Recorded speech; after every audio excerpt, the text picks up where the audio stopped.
One person who was always anti-Diddy and was always speaking about Diddy as a problematic person was 50 Cent. He would do a lot of foul shit. Like behind the scenes, he would do some foul shit. Like, But I also didn't participate. I also didn't go to those parties. Yeah. Puffy was playing with your booty in Miami. Diddy's face turned ghostly white the second the bailiff announced, 50 Cent has entered the courtroom. It was day 3 of the trial, and everything Diddy had spent decades hiding was about to surface. Court insiders say that the moment Diddy realized 50 Cent was there to support Cassie, he completely lost control. He erupted, shouting at his lawyers, slamming the table, and demanding to know why no one warned him. The courtroom froze. The judge didn't hold back. One more outburst, Mr. Combs, and you'll be removed from your own trial. That's how bad it got. Hadn't even spoken yet. But just his presence was enough to send Diddy into a tailspin. I was not offended by what I was offended by. Wow, they found Kendrick and Wifey. That's obviously doing shopping. They got the same outfit. Yeah, it's true. Yeah, that's a nice shirt. Though. It's a nice shirt. All right, so when he said the shopping line in real life, what did you say? I said, let me get away from him. Because he was like, yo, you hot now. Now we gotta hang out now. Like, hang out. Yeah. He said, I don't know, man. Take you shopping and I get you some flash and you could give me the hood shit. And I was looking and I was like, let me just move away from him because I'm gonna mess up the wedding. I always say to myself, it was someone's wedding? It was Chris Lighty's wedding. He was in Miami. Nori's there. Nori knows this. And I looked at him like, yo. Tell him the story. Tell him the story. So we talking about rumors, right? Yeah. And we, when you Google his name, there's a rumor that pops up that he was Diddy's boy toy. Oh shit! Right? Wait, so this is so Charlamagne said it's not true, but I told after he brought up the stuff with you, I said, you know what 50 gonna say when he meets you? Oh no, I don't know that was going on. You know, I can't wait to run into him again. See, what you gonna say to him? Puffy was playing with your booty in Miami. You know what 50 gonna say to you when he sees you? What? I heard Diddy touch your butt. Yeah. Wait till I see him. I'm like, yo. The courtroom fell dead silent. Diddy's face changed in an instant. 1 minute, he was sitting there, cool, smug, flashing that signature smirk. The next, he looked like he'd seen a ghost. Eyewitnesses said his eyes went wide, his jaw clenched tight, and that whole rehearsed, media-polished persona just evaporated. Insiders told us Diddy had been holding it together for the first 2 days, walking in like a star, smiling on cue, nodding at reporters, whispering calmly to his lawyers. Total control. But on day 3, it all came crashing down. A bailiff leaned over and whispered something in his ear. And just like that, everything changed. The judge had to bang the gavel 3 times just to get the courtroom back in order. Diddy suddenly leapt to his feet, pointing, shouting, shaking with rage at his own legal team. People in the gallery were stunned. They'd never seen him like this. The courtroom sketch artist captured the whole meltdown. Diddy's eyes bulging, veins popping from his neck, his fist pounding the defense table like a drum. 2 of his attorneys physically grabbed his arms, trying to wrestle him back into his seat. You could see them whispering frantically in his ear, begging him to stop before he made it worse. Even the prosecutor froze, mid-question, unable to ignore the chaos unraveling just feet away. Reporters, who've covered Diddy for decades, said it felt like watching a mask rip off in real time. The man who built a brand on being untouchable, calm, cool, always in control, was unraveling in front of everyone. So what could make that happen? What could shake someone like Diddy so badly that he'd risk it all? In open court. 1. Name 50 Cent. The bailiff had just informed Diddy that 50 was trending everywhere, after publicly declaring his support for Cassie. And this wasn't just a vague, PR-safe message. 50 was posting details, receipts, things that suggested he knew exactly what had gone down. This wasn't just another celebrity weighing in. This was a longtime rival who clearly saw blood in the water and had been waiting for this moment. The judge wasn't playing. After Diddy finally sat back down, the judge stared him down and said, "If there's one more outburst like that, Mr. Combs, you'll be removed from your own trial." You could feel the tension. Diddy's team looked stunned, not just embarrassed, but defeated. Because this wasn't just a tantrum. This was damage. Real damage. And when Diddy finally slumped back into his seat, everything had changed. The confidence, gone. The cool, gone. For the first time, Diddy looked scared. And based on what the rest of day 3 exposed, he had every reason to be. You do it, right? Yeah. I know you've been heavy on social media talking about it. He did it. And I'm the only one who's been vocal about this long before it actually. But I also didn't participate. I also didn't go to those parties. Yeah. So a lot of the celebrity culture that you don't hear saying anything is because they participate. Was there a reason you never went to those parties back in the day? I'm just not with all that 50 shit. Like all of the stuff that he's doing, I'm not into that type of stuff. I'm just a little more, maybe you could say basic or normal. What's happening with Puffy? I know you're not really tapped in, but what the last thing I saw was like a guy there. He was like, yo, he like pushed me into the truck. It really hurt. And he sounded me. I was like, yo, look, I could find other things to do for money. And it turns out that it's just been announced that he's created a docu-series on Netflix. I can't wait to see this. The other end of that, every person who has tried to speak out about this, who has tried to speak out about the industry, the type of people that are controlling the industry, the attacks that people face from the media if they try to speak out, is always the same. They're called crazy. And an example of one such individual who went through those sorts of attacks is the actor Orlando Brown. He was on Disney, and I remember everyone telling us that he was totally insane and deranged when he was saying a lot of things that at the time sounded crazy, particularly about Diddy. Take a listen. The requirement is you gotta say no to Diddy. If it's new booty in the building, you know he's gonna get it. Don't take your girlfriend to a Diddy party. You can take but he won't you. Diddy, to me, is the fall guy. We are still seeing a major effort to protect the big names, just like with Jeffrey Epstein. While Diddy sat in the courtroom trying to keep his composure, 50 Cent was outside executing one of the most savage moves of his entire career. This wasn't some random celebrity chiming in on a trending scandal. This was surgical, calculated, ruthless. Industry insiders are calling it one of the most methodical social media takedowns they've ever seen. Let's not forget, 50 Cent has built a whole second empire off well-timed digital warfare. Ja Rule, Rick Ross, Irv Gotti, the man knows exactly when to strike and how to leave a lasting wound. Sources close to 50 say he's been watching Diddy's case unfold from the beginning. Patient, silent, waiting, but not out of disinterest. He was planning. Legal analysts pointed out something chilling. Fi didn't post anything during the first 2 days of the trial. Not during opening statements, not during the early buzz. He waited. Until day 3. Until the moment when key witnesses were scheduled to take the stand. That's when he launched. It started with what looked like a simple show of support for Cassie. But by midday, 50 had posted 3 more times, each one bolder, sharper, more direct. Then came the hammer. In his final post, 50 wrote, "Some men abuse women because they hate them. Others do it because they think they own them." Boom. That caption alone pulled over 2 million likes in 3 hours.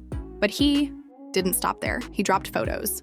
Images no one had seen before, including one of him speaking with a man who appeared to be one of the security guards scheduled to testify later that day. That's when everything shifted.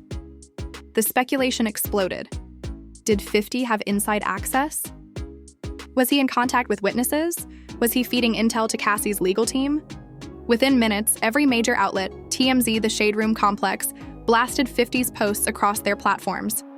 Even though the judge instructed jurors to avoid media, courthouse sources said people were whispering, passing phones, buzzing about 50.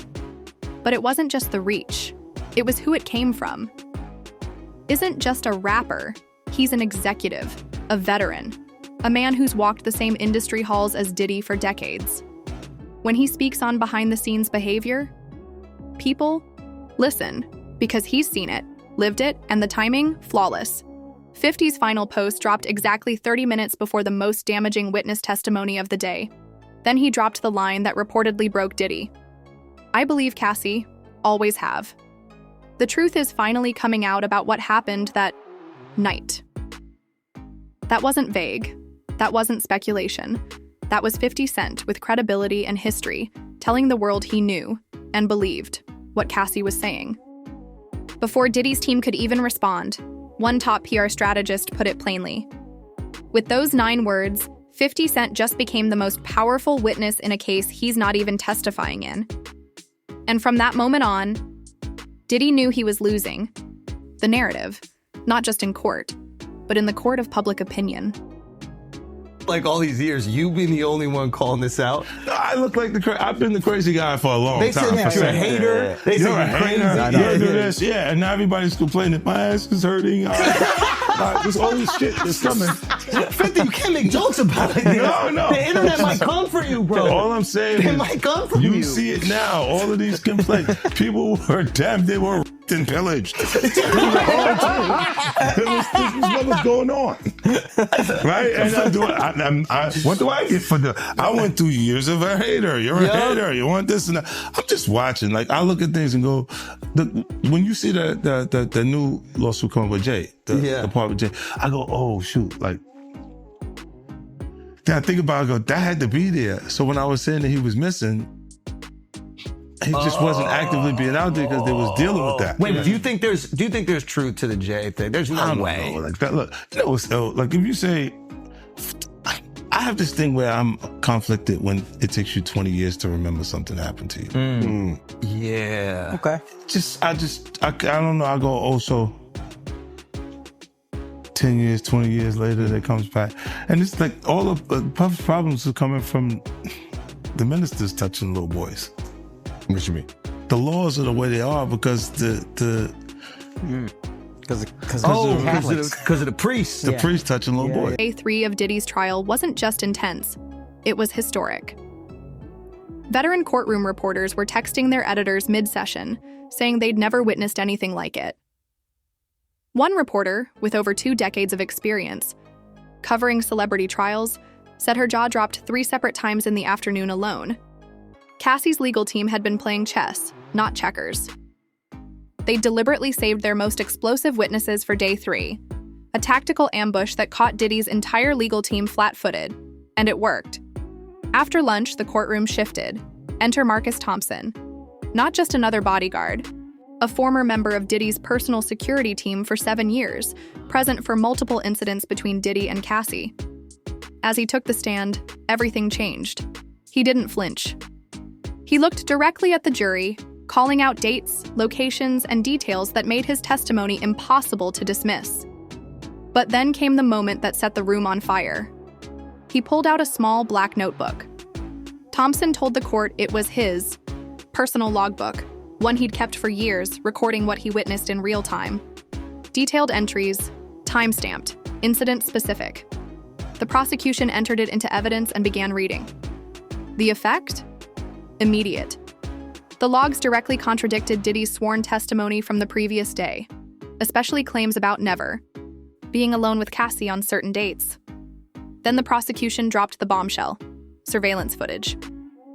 From inside Diddy's Miami home, gasps echoed through the courtroom.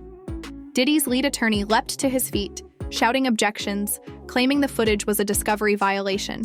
The judge wasn't having it. Both legal teams were called to the bench for a heated sidebar that stretched nearly 15 minutes. When they returned, the judge overruled the objection. The footage played.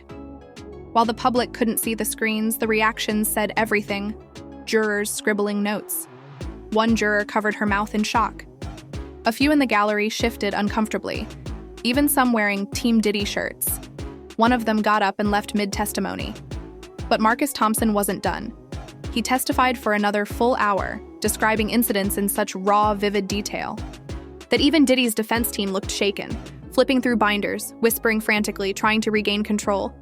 Diddy? He unraveled, fidgeting, tugging at his collar, whispering, then snapping at his attorneys. Then came the final blow. Cassie's team introduced a series of text messages between Diddy and someone identified only as Michael S. The content was chilling.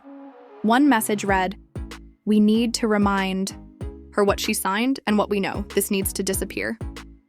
But here's where it got even worse. Those texts lined up exactly with what 50 Cent had posted just hours earlier, including his cryptic reference to someone named Michael involved in covering things up. Information that hadn't been made public. until now. When those messages hit the screens, Diddy lost it. He slammed his hand on the table.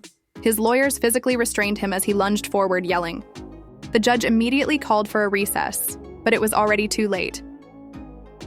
Day 3 had delivered the kind of courtroom moment that burns itself into memory. The mask had cracked, the evidence was damning, and Diddy? He looked finished. A lot of foul shit. Like, behind the scenes, he would do some foul shit. Like, hating on, like, doing things with people I'd done business with that he done business with. He would say shit that I was like, he said that to you? Right. I was like, yeah, it's all right. You know what I'm saying? Like, you know, and niggas don't know what they like till they see somebody with it. So they want the girls after you're done with them and shit. Yeah, leftovers. Yeah. You take your leftovers. A lot of niggas have my leftovers. How much is this guy trying to get? I don't know. Like, it's a simple suit situation, but it's like... 20 mil, I can say it. You still have to black his face out. You still have to mimic his voice because he's like, but his voice wasn't even that different. And a little deeper. I was like, almost like, no, that's you, young buck. Yo, I almost felt like it was him. I almost knew who it was. You know what I mean? I was like, nah. The beef between 50 Cent and Diddy isn't new. But what began as a standard hip-hop rivalry? It's now evolved into something far more dangerous, with real-life consequences unfolding inside a courtroom. Their feud stretches back nearly 2 decades. It started in the early 2000s. 50 was taking over the game with Indog Club, while Diddy was rebranding himself after the Bad Boy Records peak. At first, it was just the usual industry jabs. 50 throwing subtle shade in interviews, Diddy firing back with slick lines buried in tracks. Nothing fans hadn't seen before. But now, court observers, legal analysts, even insiders say this is something else entirely. Multiple sources believe 50 Cent has been gathering dirt on Diddy for years. One legal analyst put it bluntly. This isn't just clout chasing. This feels like a calculated takedown. 50 has receipts, and he's been collecting them. And the timeline checks out. In 2018, 50 posted a cryptic message about knowing what really happened that night, alongside a photo that appeared to be near Diddy's Miami home. Back then, most thought it was typical trolling. Now fans are combing through his old posts and finding multiple hints about Diddy and Cassie's relationship that are eerily aligned with current testimony. And just when you think it can't get any deeper, industry sources just confirmed that 50 Cent's company, G-Unit Film and Television, is already in early development for a documentary about the case. They've reportedly secured financing. They're reaching out to potential interview subjects, and they're moving fast. This changes the stakes. Isn't just backing Cassie out of moral obligation. He may be building his next blockbuster project around the collapse of his longtime rival. But that's not all. Just yesterday, 3 former Bad Boy Records employees were seen having lunch with members of 50's production team at a restaurant just blocks from the courthouse. Speculation? He's recruiting witnesses, people who haven't even been called by Cassie's team yet, people who could possess explosive, unrevealed information. One attorney watching the case said 50's legal navigation is near genius. He's saying just enough to shape the public narrative, without violating any gag orders. It's careful, calculated, and extremely effective. Because now, this isn't just about music, or pride, or ego. It's about leverage, credibility, reputation, and possibly justice. The real shock? Cent accused Diddy of similar behavior years ago, back in 2016. During a radio interview, he said point blank that Diddy was known for getting physical with women in his inner circle. People laughed it off as more trolling, just part of their beef. But now, those old comments look less like petty shots and more like the uncomfortable truth. For 50, Cassie's lawsuit could be the ultimate vindication. If these allegations stick, he wasn't just hating.